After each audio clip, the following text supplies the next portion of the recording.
Having toiled without rest for an eternity, I realized I was on the brink of burnout and desperately needed a break from all the stress.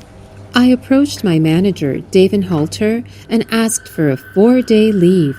Despite never taking a break in the last 2 years, I was hopeful that he would understand my situation and grant me the request. David was a middle-aged man in his late 50s. His response took me aback when I finally mustered the courage to approach him with my request.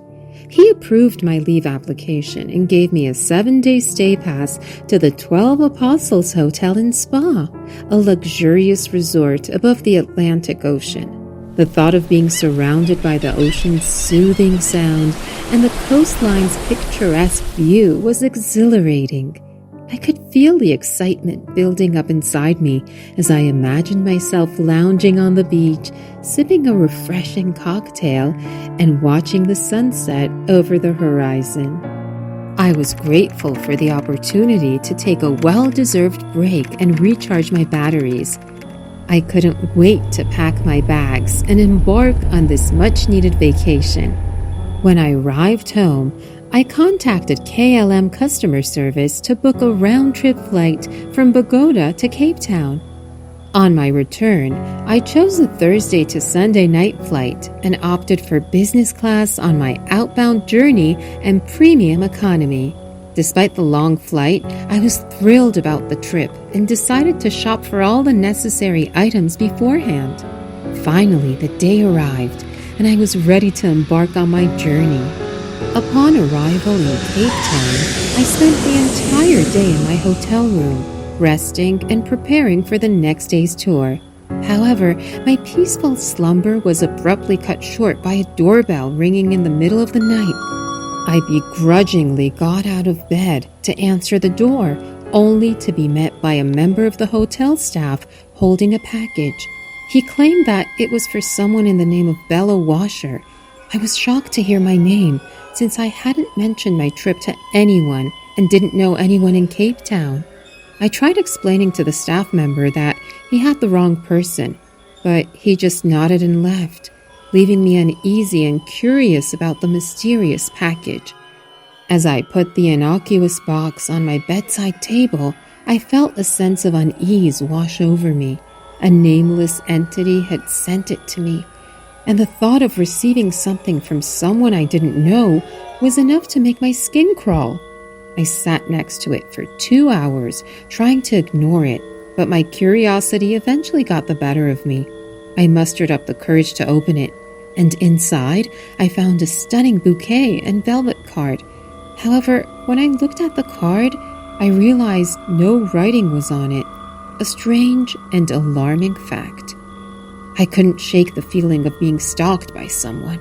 The entire night was spent tossing and turning, unable to shake the feeling that something was wrong. The next day, I approached the receptionist and inquired about the mysterious gift sender, but they had no clue who it could be. The delivery guy had dropped it off and left without saying anything. I spent hours worrying about who could have sent the gift and why, but I eventually decided to let it go to enjoy my vacation. After my long day of exploring the city of Cape Town, I returned to my hotel room and felt the need to freshen up.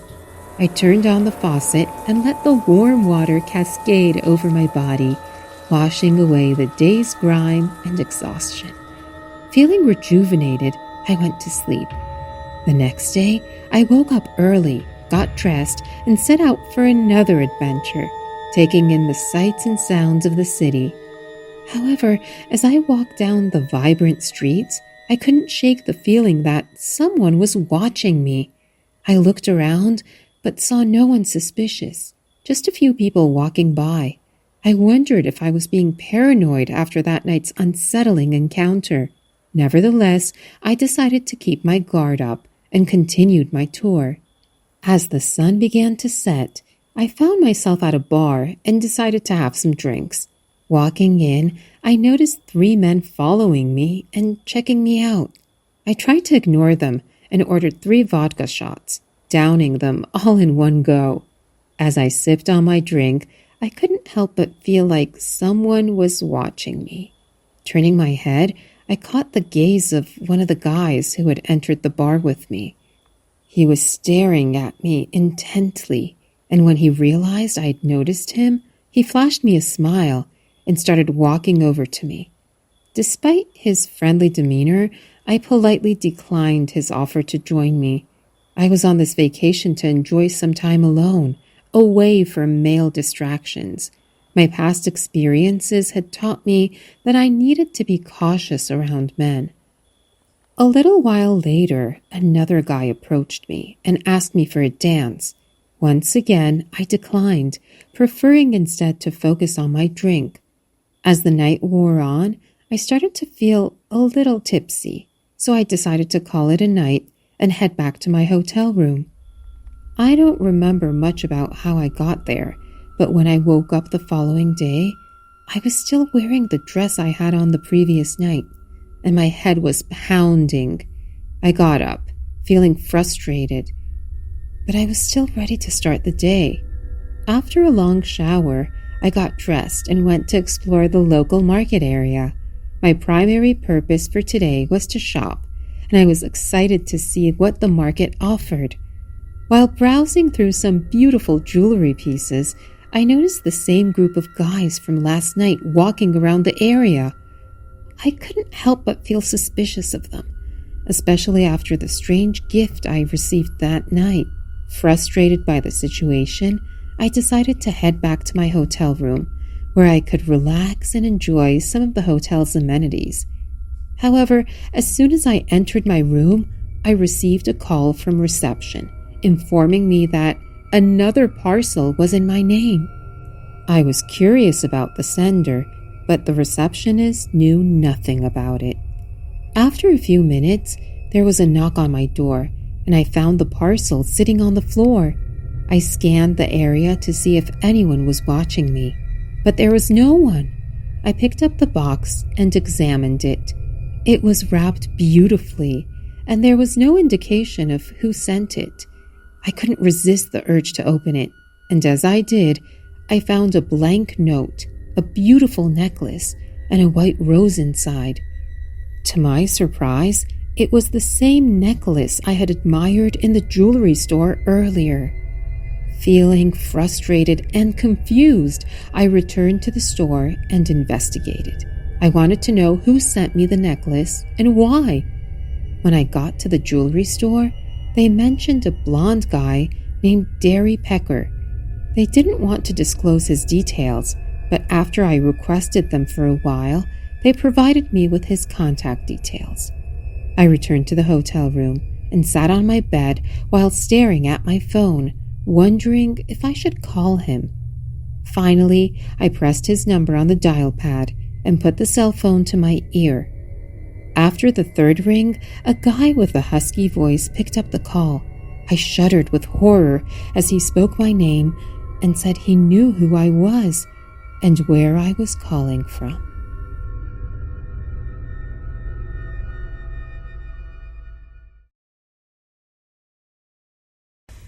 Hey guys, thanks so much for all the support. If you haven't subscribed to the channel yet, please feel free to do so.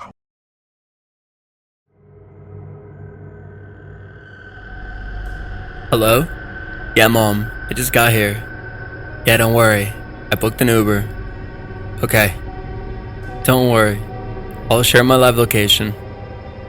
As soon as I landed in Ohio to visit my grandparents, my mother called me all worried because it was the first time that I was traveling alone. I mean, come on, Mom needs to take it easy. I know it's my first time traveling to another state, but I used to travel alone in my hometown all the time. So as I told my mom I had already booked myself a ride that was supposed to be there any minute, I checked again on the Uber app and it said, "Sorry, your ride might be delayed due to some inconvenience from our side." I checked the time and it was 11:49 p.m. I thought it'd be best to wait till the ride arrived, so I sat down on an empty bench in front of the airport.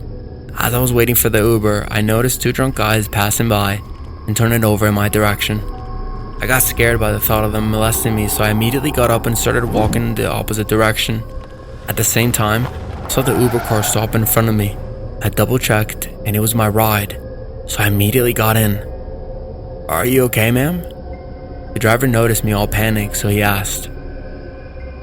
"Yes, I'm fine. Don't worry, just drive me to the destination, please." I replied with a bit of a cold tone, which he sensed and started driving. The rest of the ride, he was completely silent. There was something that I noticed in his car, and it was the faint smell of blood.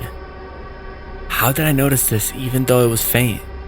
Well, I work in a hospital as a nurse, so I come across blood all the time. That's how I easily recognized it. It felt a bit creepy and weird to me, so I kept thinking about all the possibilities of the blood spilling in his car. There was this possibility that he may have gotten hurt or met an accident while driving, or he was a serial killer who could have killed someone in the car. As I was thinking all this, the car stopped and the driver told me that we have reached our destination. I absentmindedly got off and walked into my grandparents' house. He drove off, and I thought that it must be my imagination because working in a hospital and always being around blood had made my nose sensitive. I thought of calling my mom and informing her about my arrival, but then I realized that my purse was missing.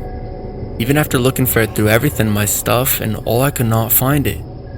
Now, there was only one possibility that I left my purse inside the cab, and I had no way to contact the driver because I remember putting my phone inside my purse when I was getting in the car. And the driver's details were inside the car as well. It was not just my phone that was inside the car, my credit cards, my passport, and my other identification cards, every important stuff that was in that purse. My grandfather told me that he would try to do something about it and left. Well, my grandmother asked me not to worry and presented side dishes and sweets for me to eat. I had no appetite left to eat anything, but I still ate some, just so that she would not feel bad. Since I did not know much about the town, I had no other choice but to wait for Grandpa to come back.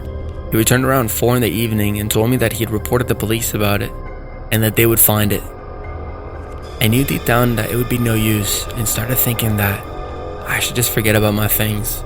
I informed Mom about my arrival and my purse being missing, to Grandpa's phone, for which she scolded me to her heart's content.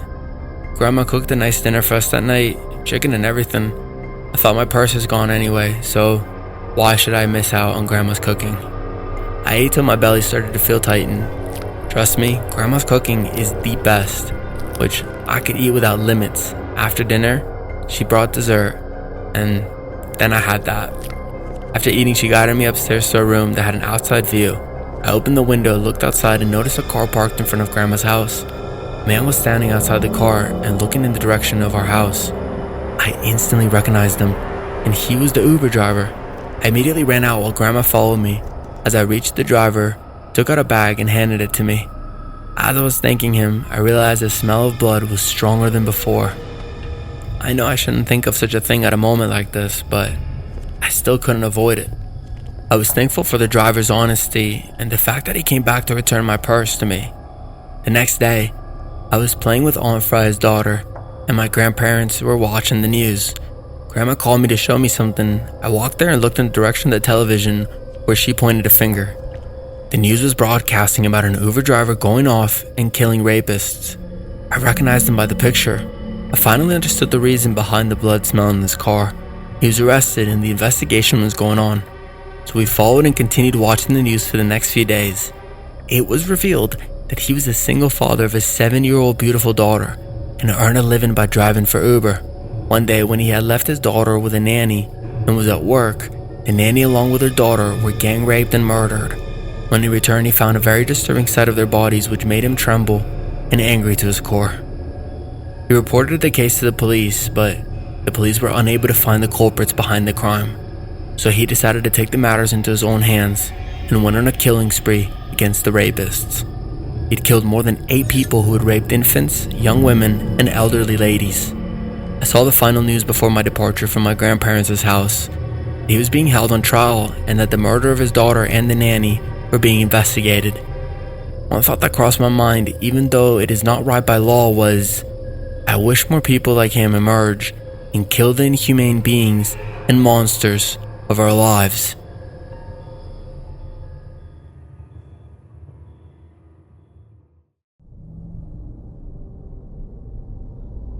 Now I have a story to share that has really traumatized me for quite a while now, and I feel this is a good place to share it.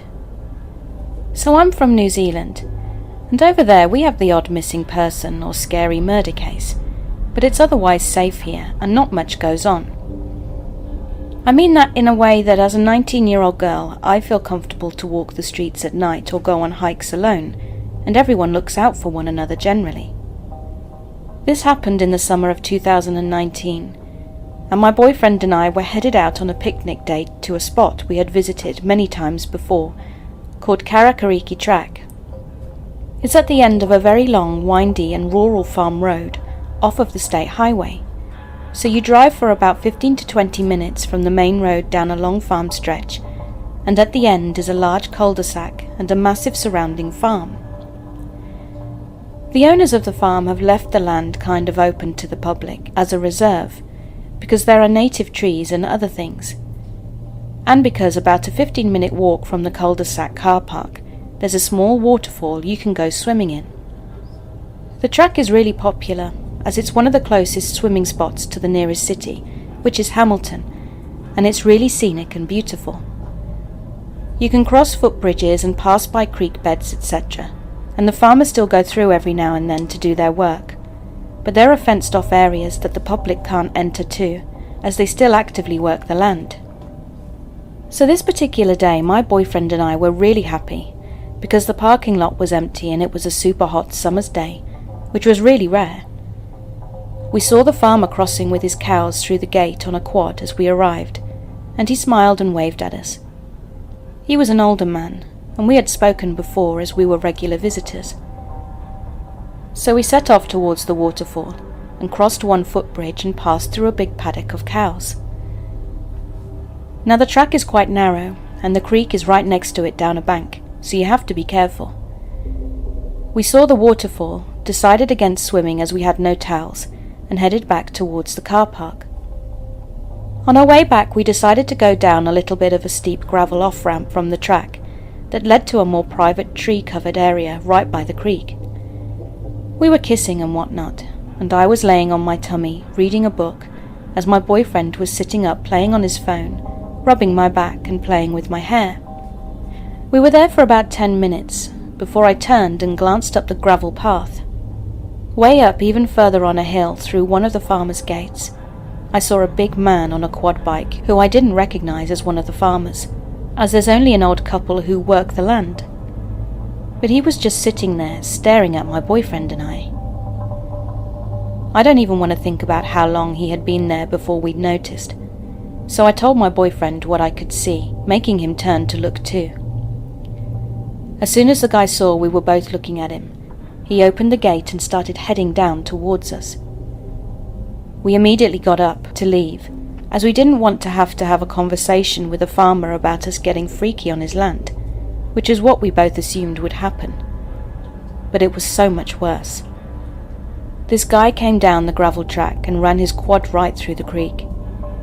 He then left it there running in the water and got off.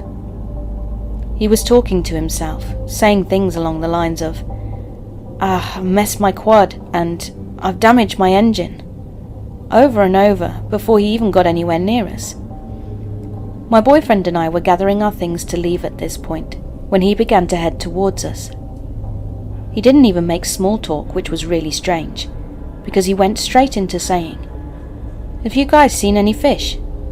I'm looking for some fish to kill." My boyfriend told the guy that there was no fish in the creek as it's fresh water, and that he was probably best off to catch some eel. This sent him into a fit, and he said, "I don't want no effing eel. I want to kill some fish." I had made it a point not to look the guy in the eyes, as I didn't want to draw the conversation towards myself, because I was already extremely freaked out, and didn't want him to notice. My boyfriend was much more of the calm and strong one when it came to stuff like this. But for a second I did look at the guy, and I thought it looked like his face was slightly deformed. I thought maybe Bell's palsy. As I work in aged care, I've seen it a bit and it looked similar.